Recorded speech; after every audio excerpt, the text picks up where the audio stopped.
Will property prices decline in the long run with COVID-19 causing economic chaos? And when would be the best time to enter the market? Because a few people think it might drop about 5%. Beautiful question, very good question. So a couple of strong points that which I sort of take it in there, that long run is a key word that you sort of used, and also the economic consequence is a separate sort of a key word that you used, right? So I use both of those, long run and economic consequences as such. There's no question, right, as an economy wise, is that we're struggling at the moment. I was seeing some of the crazy statistics in terms of the actual market, the GDP decline in US as an example in the March quarter, and the expected GDP decline in the June quarter as an example, as opposed to expected increase in the September quarter, right? The recession that we had to have is the recession that we probably will have it, right? But is it necessarily a bad thing in the shorter period of time? Is it necessarily a good or bad thing in the longer period of time as such? So I go back to that point, economic side of it, short term, we're struggling. The whole economy is struggling. But the first comment which I say in terms of we're struggling is that it is not an Australia-wide incident. It's a worldwide incident, right? So every single nation is going through this crisis, and that means the economic handout and the economic consequences is going through with every single nation as such. Now, I bring that back into my side of my individual property, to my clients' investment individual property, and I sort of say that in the longer term, does that have any impact in terms of the property market side of it? And I would dare suggest that it's a non-applicable matter. And the reason I say it's a non-applicable, yes, short-term the prices potentially will drop a bit.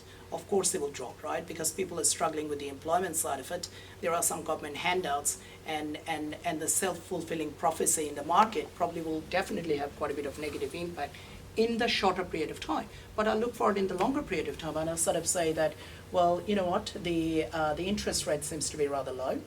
The interest rate seems to be expected to stay rather low by looking through some of the banks that have 3 years, 5 years sort of interest, and even potentially projection for 8 years seems to be rather low, right? It was only up until the other day that the banks were handing out quite a bit of cash rebate in terms of new funding. That means the banks are quite willing to be lending, even though circumstances changed a little bit recently potentially. But the banks are quite willing to be lending, right? So if the banks are willing to be lending, if the interest rate is rather low, and I as an investor, I sort of feel that yes, I can afford to borrow that funding, then the human psychology will probably will do that as such. The only disclaimer to this is the employment. So I think what it comes in to this entire matter, the breakdown of that question is fundamentally to the employment. Employment will increase, unemployment will increase. It will go to double digit, there's no question. It would potentially go higher to the double digit as well. But again, it comes back to the shorter term. So in a very long way of answering the question, I do believe that yes, in a shorter term, we will go through some challenges, absolutely wholeheartedly. In the longer term, one, I believe that everything will balance out. And number two, more importantly, I believe that in about, say, 6 months' time, in about 12 months' time, in about 5 and 10 years' time, we will look back to this point of time where we are writing the history, so to speak, and we'll say, wow, that was the time to buy. That was once in a lifetime opportunity that I wish I were to buy those at that point of time. I think, there is a quote there, during this time, millionaires become multimillionaires. Some crazy people like Warren Buffett, they wait for these opportunities to happen, and they are disciplined with their money. They're always keeping that money aside, so when that opportunity comes, they are there to avail it. But going back to that question, because property is a long-term investment. I strongly believe property is not for today. If you want to do something exciting today, don't go into property. Do something else. But property is a long-term investment.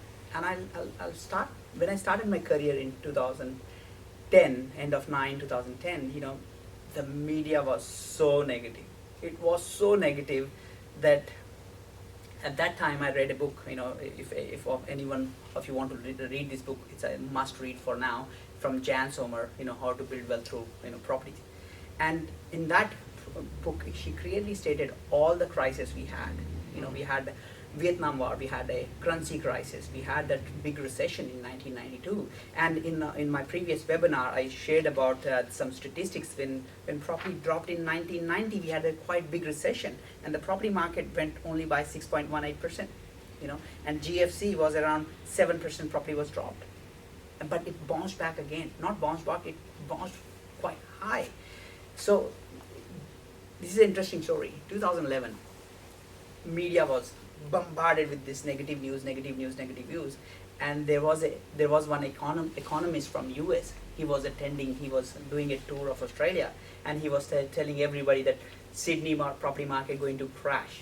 It's going to crash by 50 or 80%, and he was making very harsh statement. And I remember they were selling those tickets, and everyone was gathering. There were, I think, probably around 3,000-4,000 people gathered, and I particularly avoided it because I didn't want to listen the short-term media, because I believe that property is a long-term investment. And one of my clients went there, and he said, Jack, I listened to this, and property gonna wipe out. See, one thing is a lot of investors didn't enter into the market. But the other thing which I am really upset about is taking that advice. Some people sold their property. And this is a perfect example of one of my clients. If you want to Google it. I took the permission from one of my clients to share with you. It's a 15 Curley Road, Kellyville Ridge. And my client sold that property in 2012 for $555,000. In 2012, when the media was very negative, they're saying the market going to crash. If they would knew that market going to double, that property is worth $1 million today. So yes, short term we all need to be worried about. That's why I call about sustainability. If you can sustain, even by dropping the rent. Right now the interest rates are, look at the interest rate we got.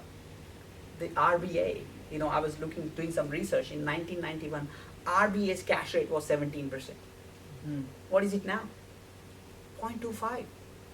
And the banks are lending you under 3%. So yeah, property is a long-term investment, and if you are aware of that, and if you know that I'm not doing it for short-term, it could be an opportunity. And what I'm doing as an individual is that I'm sort of saying that I'm an accountant, so I'm a conservative accountant. So the first thing which I sort of say that yes, we can look into the blue sky and we can be positive, but let's have the house being clean first, right? So there are some fundamental things that one needs to look through, right? Do you have the mitigation factor? Do we have that buffer? Yes. Right? As a rule of thumb, we generally sort of say that ideally, as a rule of thumb, that we sort of have about 3 months worth of sort of expenses as a buffer. Yes. But it depends on how big your portfolio is and how large it is and so forth. But the point is, you have to have a certain level of buffer. You do that calculation on the buffer. You also look through what level of investment that you have.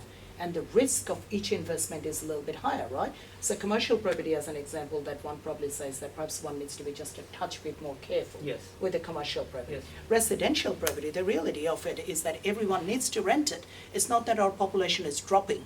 And if our population is not dropping, population is increasing over a period of time. By default, it means that there would be demand over a period of time as well. So in the longer term, it will all balance it out. And the trick is to storm through this short-term storm, survive, being on the other side of the equation, and the blue sky is there. Yeah. Always think about, look at the half glass full. There's always, two sides to the argument. It does not matter what you pick up. There are going to be two sides. So I tend to look at the positive side than the negative side.